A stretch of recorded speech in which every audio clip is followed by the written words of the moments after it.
पाकिस्तानी तानाशाह और क्रिकेटर से रहा अफेयर, 2 तलाक के बाद 6 बच्चों को अकेले पाला। जनाजे में पहुंचे थे 4 लाख लोग। भारत के पास स्वर कोकिला लता मंगेशकर की थी और पाकिस्तान के पास मल्लिकाए तरन्नुम नूरजहां। भारत में ही जन्मी, पली बड़ी और गायिका बनने वाली नूरजहां बंटवारे के बाद पाकिस्तान चली गई। पाकिस्तान की सबसे बड़ी शख्सियत में गिनी जाने वाले नूरजहां की गायकी और खूबसूरती दोनों के दीवाने दुनिया भर में थे। कहते हैं इनकी आवाज़ में बड़ी कशिश थी। 6 साल की उम्र में गाना शुरू कर दिया था। गाने में इनका शौक देखा तो फिर माता पिता ने संगीत की तालीम दिलवाई। नूरजहां भारतीय सिनेमा की शुरुआती स्टार रही। पंजाबी सिनेमा को स्थापित करने में इनका बड़ा हाथ रहा। फिर देश के 2 टुकड़े हुए और नूरजहां पाकिस्तान के हिस्से में गई। नूरजहां की ज़िंदगी प्यार भरे गाने और गज़लों से भरी थी। खुद वो भी कम आशिकाना नहीं थी। कहा जाता है कि उन्हें खूबसूरत आदमियों को अपने सामने बैठाना और नागवार भी था। अच्छे दिखने वाले लोगों से घिरे रहना पसंद था। 2 शादियाँ थी, 6 बच्चों की माँ भी थी। दोनों पतियों से तलाक के बाद अपने 6 बच्चों को इन्होंने अपने दम पर पाला। 2 अफेयर भी रहे। एक पाकिस्तानी टेस्ट क्रिकेटर का करियर इनके कारण ही वक्त से पहले ख़त्म हो गया। उस जमाने में पाकिस्तानी तानाशाह से भी इनका नाम जुड़ता रहा। नूरजहां की पाकिस्तान में वो दीवानगी थी कि उनके जनाजे में 4 लाख लोग शामिल हुए थे। 6 साल की उम्र से ही गाना शुरू कर दिया था उन्होंने। नूरजहां का जन्म पंजाब में एक पंजाबी मुस्लिम परिवार में हुआ था। उनका बचपन में नाम अल्लाह राखी वसई था। नूरजहां इमदाद अली और फतेह बीबी के 11 बच्चों में से एक थी। जब वो पैदा हुई तो उनके रोने की आवाज़ सुन बुआ ने कहा था, इस बच्ची के रोने में भी धुन है। नूरजहां के माता पिता थिएटर से जुड़े थे। यही वजह थी कि बचपन से ही उनका झुकाव संगीत की तरफ था। उन्होंने 6 साल की उम्र से गाना शुरू कर दिया।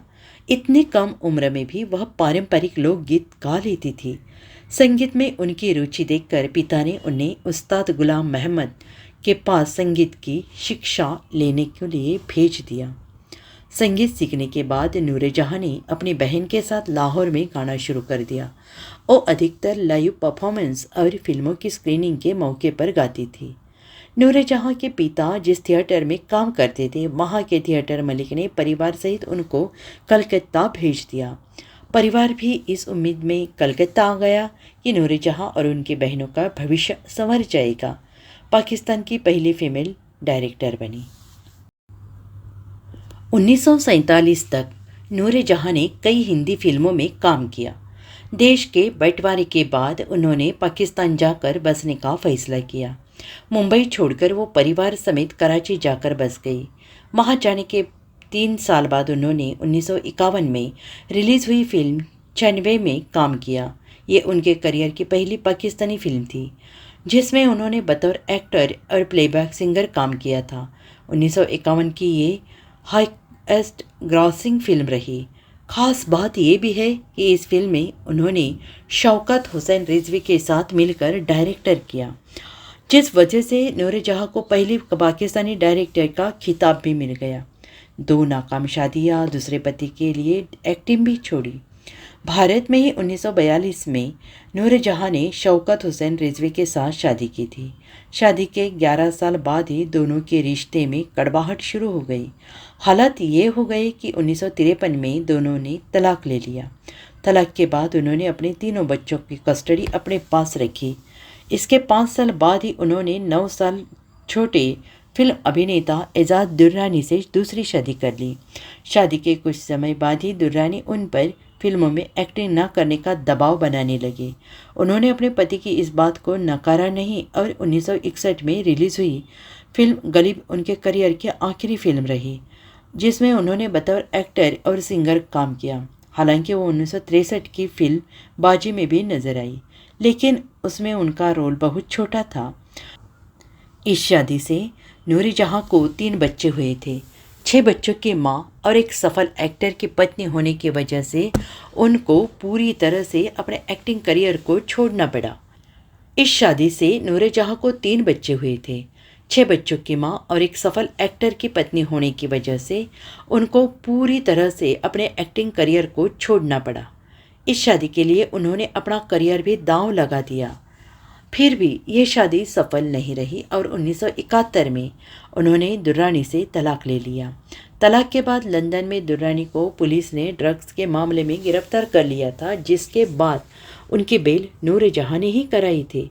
नूर जहां की फैन लिस्ट में पाकिस्तानी सेना के जनरल याह्या खान की भी नाम भी शामिल है।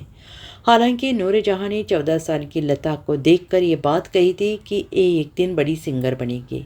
लता भी नूर जहां की बहुत बड़ी फ़ैन थी और उनको अपना आइडियल मानती थी और खाली समय में नूर जहां भी उनके गाने सुना करती थी।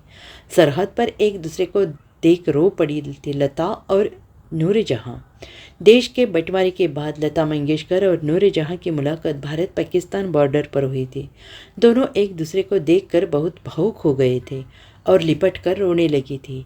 नूर जहां की हिंदी सिनेमा में सिर्फ लता ही नहीं बल्कि धर्मेंद्र समेत कई एक्टर्स के साथ गहरी दोस्त थी। देश के बंटवारे के 36 साल बाद आखिरी बार लौटी थी भारत।